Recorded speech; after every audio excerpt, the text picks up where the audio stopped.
আমার প্রিয় দেশ বিদেশের ফ্যান ফলোয়াররা, দেখেন এটা হলো বিহার মন্ডল পশ্চিমপাড়া শাহী ঈদগাহ ময়দান। এটার পাশে দিয়ে যে কবরস্থান আপনারা দেখতে আছেন, এই কবরস্থানের যে তার বাড়ির যে সামাজিক যে পারিবারিক যে কবরস্থান, এই কবরস্থানের কাজ ইতিমধ্যে আমাদের এখানে এই কাজ চালু করতেছে। দেখেন আপনারা এই সাইড ওয়াল করার জন্য আপনারা দেখেন এই যে মাপ চলতে আছে।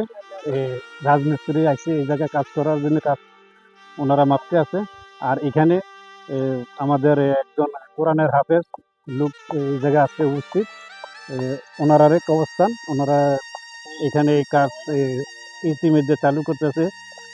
আর আমাদের এই কোরআনের হাফেজ যে লোকটা, এই লোকটার থেকে আপনারা কিছু কথা শুনেন। আসসালামু আলাইকুম রহমতুল্লাহি ওয়া সম্মানিত ফেসবুকবাসী, যারা আপনারা এই ভিডিওটি দেখতেছেন, এটা হচ্ছে ঐতিহ্যবাহী বিহার মন্ডল গ্রাম রূপেয়াপাড়া শাহী ঈদগাহ ময়দানের পাশে যে কবরস্থান আছে, এই কবরস্থানের পাশে পুকুর পাড়ে একটি রিটার্নিং ওয়াল হবে এবং কাটলা হবে। এই ব্যাপারে আজকে কন্ট্রাক্টর আসছে, এটা মাপতেছে, মাপজোপ নিতেছে।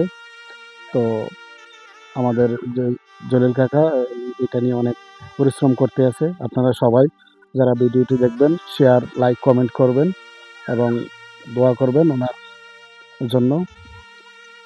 সবাই ভালো থাকবেন। ইনশাল্লাহ আমরা যেন এই কাজটা পরিপূর্ণভাবে শেষ করতে পারি, সেই দোয়াই করবেন।